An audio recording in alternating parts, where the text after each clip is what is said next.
Hello friends, Mike Feeney here with the Union Labor Advisory Network, where we highlight the people and organizations making a real impact in our communities, our unions, and our country. Today's episode is one that truly embodies the spirit of service, solidarity, and strength. We're honored to be joined by Bill Keegan, founder and president of Heart 9/11, an organization built on the backs of first responders, essential workers, and the skilled union trades of New York.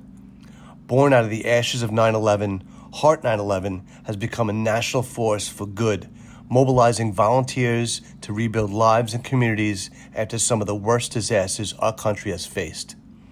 In this conversation, Bill shares how a simple question, can we continue the selfless sacrifice that defined 9/11, sparked a movement? You'll hear powerful stories of courage, resiliency, and the unmatched commitment of union construction workers and essential workers who give their time and skill to help those in need without fanfare, without compensation, with just heart. So sit back, be inspired. Let's dive into this important conversation with Bill Keegan of Heart 9/11. Hello, friends, and welcome to the Union Labor Advisory Network. I'm Mike Feeney. Today, I'm extremely proud and privileged to be with Bill Keegan, founder and president of Heart 9/11, Healing Emergency and Response Team, with us today to learn a little bit more about his background, how Heart 9/11 was started, and how people can support. So, Bill, I'm so thankful for you to be here with us today to learn a little more about the organization. I know that we met at the Building and Construction Trades back in March. We both presented at the event, and you're an inspiring person. You're doing incredible work, and people need to know about what you're doing. So, Bill, thanks for being here. Well, thank you, Michael, for having me and sharing our vision with your audience. I appreciate it very much.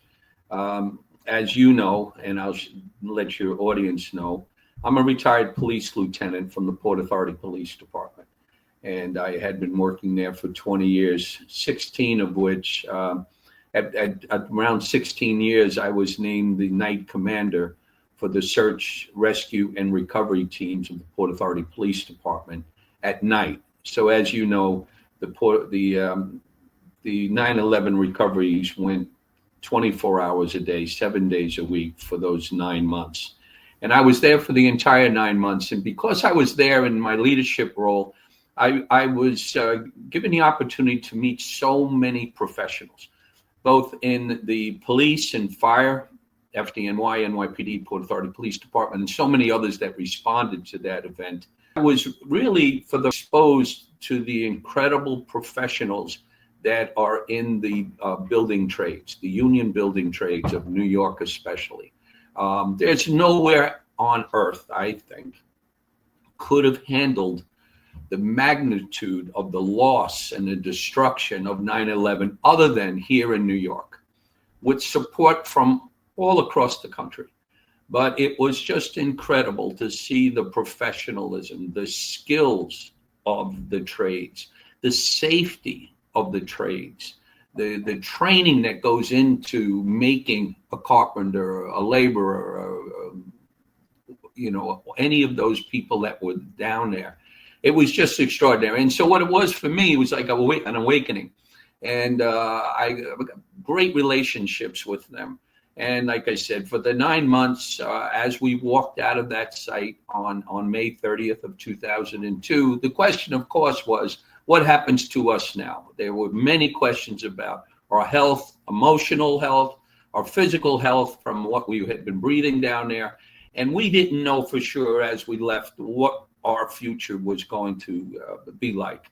And of course, there were many people who thought we'd be very sick and that we would be in real trouble. But what I tried to do is to tell everybody, let's look at what we did do. Let's look at the positive things that came from 9/11, if there are any. And we had to search. And what it was how people came together.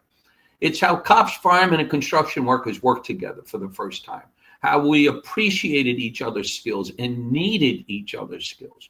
Frankly, as good as the cops and firemen are, we would not have been able to do a single thing without the building trades. It wasn't until the big cranes came in and the operating engineers and the iron workers and all of those people started to move around the piles so that we could recover remains.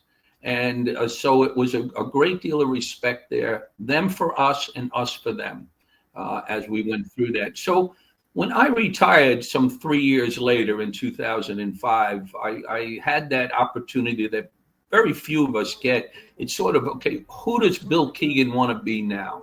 What is it that I want to do? What do I want to contribute? How has 9/11 changed me? 20 years of policing in New York City. How has that changed me? And what do I want to do with that? And I said, I'm fairly healthy.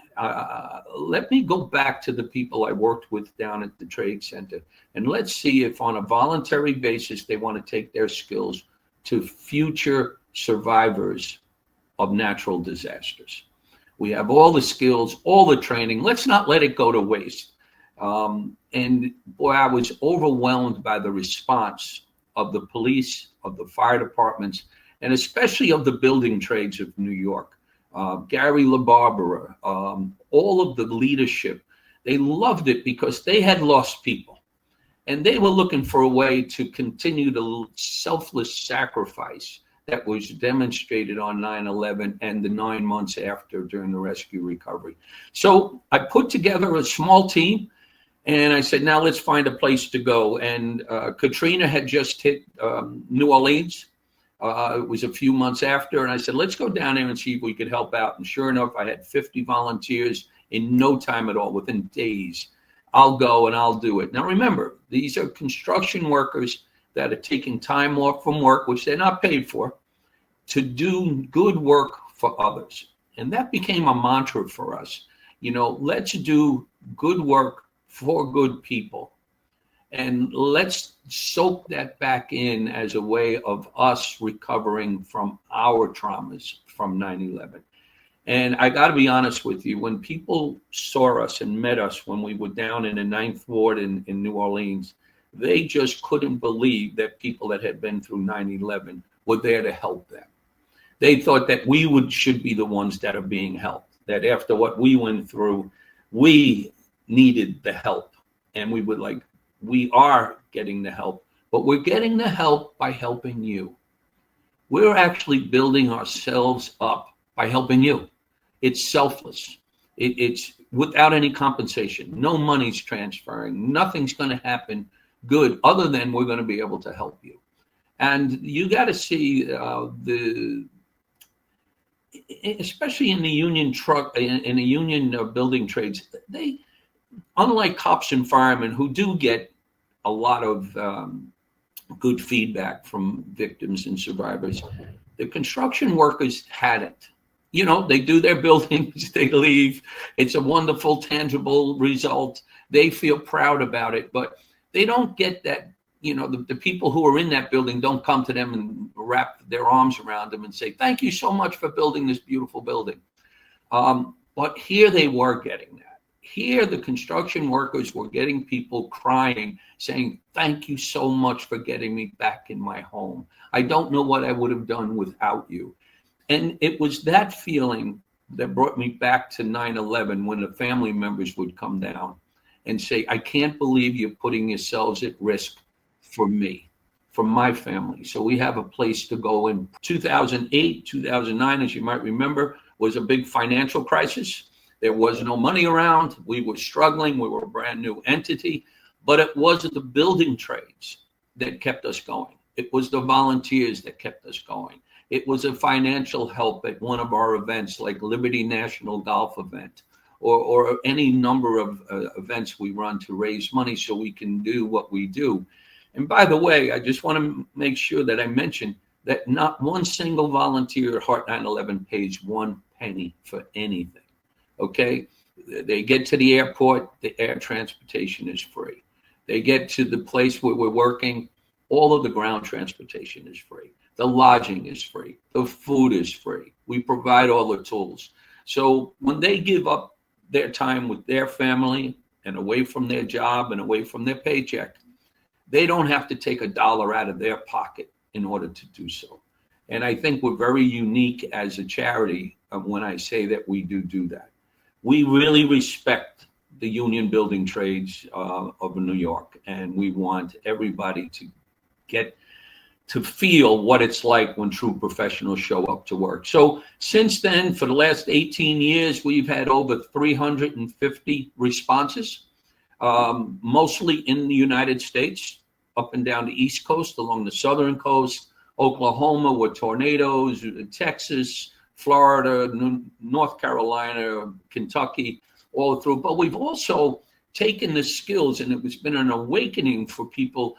We've been to Haiti for 2 years. We helped rebuild Haiti. We've been to Ecuador. We were in the Bahamas. We've been all over this hemisphere, taking our skills and helping people. So that's what we've been doing for the last 18 years. Could not have done it without the building trades and 9/11 and now.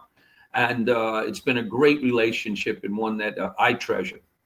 Bill, it's incredible. I mean, again, thank you for your selfless work and the work of all of the volunteers that work alongside you and with you. Can you tell us a little bit more about the specific programs? I know you've done over 350, missions. How do you identify a mission? How does somebody get involved, or how do you identify a property or a mission to take on? Yeah, so we do 3 core missions. The number one is natural disasters, going in and helping people survive and move forward.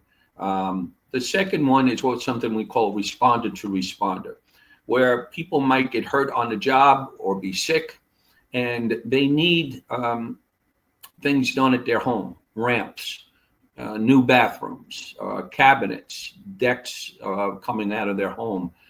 And we take care of those things for people. And then the third thing actually evolved as we were going to different disasters, where first responders and construction workers would say to us, I get the technical skills that you're sharing with us. Thank you. But how did you emotionally get through such a devastating time? Because I'm having trouble dealing with the lost people, the daily getting up and doing this type of difficult work.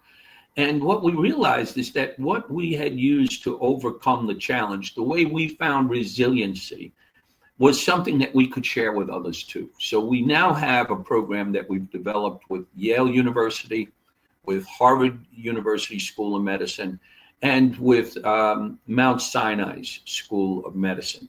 And it's all evidence-based, it's all science. But what makes it really cool, Michael, is that although we have so-called the eggheads, right? The researchers, the doctors, the scientists, and all of their important knowledge, we also bring our lived experience. And see, as you know, cops listen to cops, firemen listen to firemen, and construction workers listen to construction workers, because we have that same lived experience. And so Harvard was the first to recognize that. We are the only entity that is allowed to teach their SMART program, stress management and resiliency training. And because they had a lot of confidence in us that we could reach the people that they wanted to reach, witnessing the stress that we're all under. You know, people aren't aware of, and I know I'm going off a little bit, but I need to say this. Construction work is very dangerous, which we know, but it also is a difficult trade. You're working this week, you're not working next week. You know, you're having family difficulties. You're trying to make ends meet. You're working hard. You get hurt. It's so easy to get hurt. I know people with bad knees, bad hips. Something that we all do, hitting our thumb with a hammer. You can't work after that. So what do you do then? And the whole idea of and cops and firemen are just as guilty of this. You self-medicate.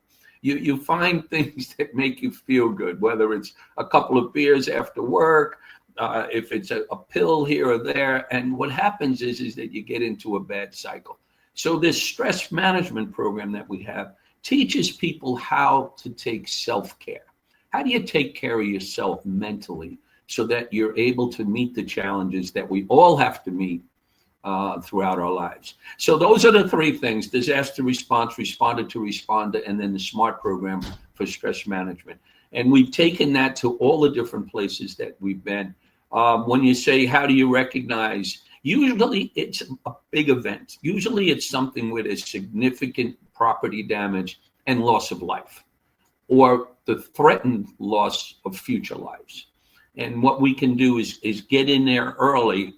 And you know this from working with the construction workers, they are so safe. They know how to work around chaos. So there's a perfect marriage between cops, firemen, and construction workers. They'll go into a home and the first words out of their mouth is, where's your gas pipes? Mm-hmm. How do you get electricity into here? How is this built? And they start looking at the things to see if it's safe enough for people to go back in once we rebuild. You can't believe in places like Haiti, where the building codes are not strict, how we had to restructure the way their homes were built to sustain the next hurricane. Because see, we take a lot of pride in our work. As you know, being around the building trades, they take a lot of pride that they're such great professionals and so well trained.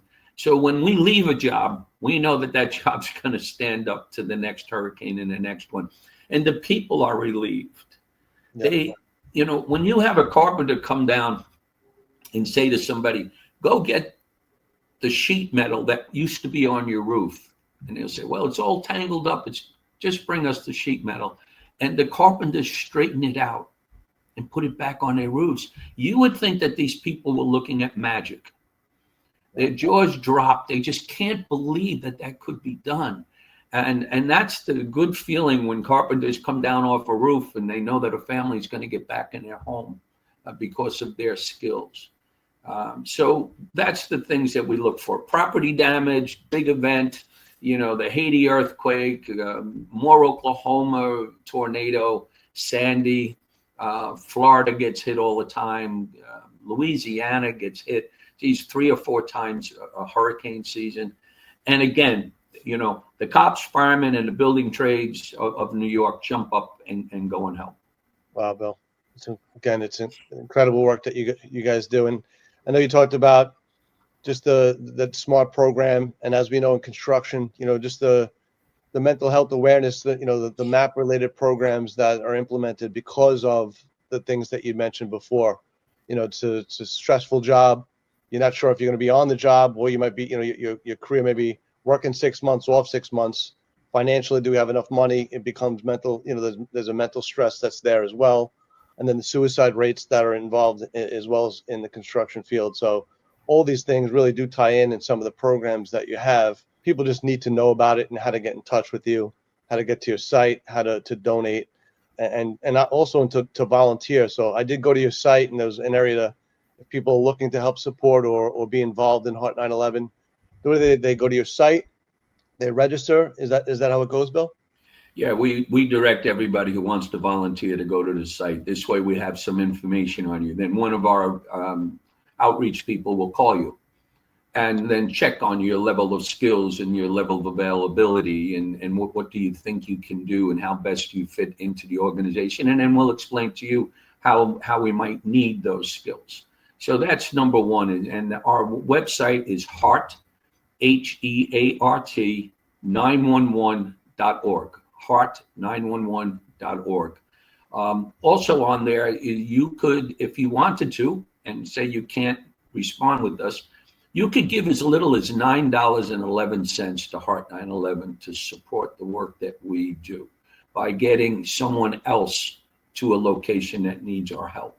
So you'll see that also on our website. And then on the website, you'll see films and videos and pictures of all the different places we've been and the impact that we've had. And I'm so proud to say that down in Puerto Rico following Maria, we rebuilt 450 homes. It's 450 families that are back in their homes because of Heart 9/11 and the great support of New York and the surrounding area. It's the same thing at Sandy, 250 homes rebuilt in Brooklyn, the Rockaways, families back in their homes. And you can't, you know, you have to be there to imagine the despair of a family that realizes that everything in their home has to go. They have to start all over again. So when you have somebody like Heart 9/11 come in and say, we're going to build you new walls, we're going to build you new floors, you're going to begin your recovery process right now because we're here. So that's how we evaluate what kind of impact can we have on an area. And what we usually do is we pick a small area from a very large area, and we work very closely with that area, and we become trusted. And they see the skills that we have, and they want us in their community. It's so interesting to see a little old woman in Puerto Rico whose home we rebuilt for her walk down a very small little street in Puerto Rico with 2 beers in her hand, in each hand, 1 beer in each hand. And she walks down the street, and we're looking at her, and she comes down, and in Spanish and broken English, she says, "I don't have much, but I want you to have this." And she gave us the 2 beers. They were so grateful, so appreciative of what we did. You know, Mike, I don't know whether you've had this experience, but I remember being a young kid. You didn't use the tea bag once. You used it twice, maybe even 3 times. And it was so funny because I saw the ground coffee in the coffee maker, and they just used those same grounds to give us coffee because they had so little.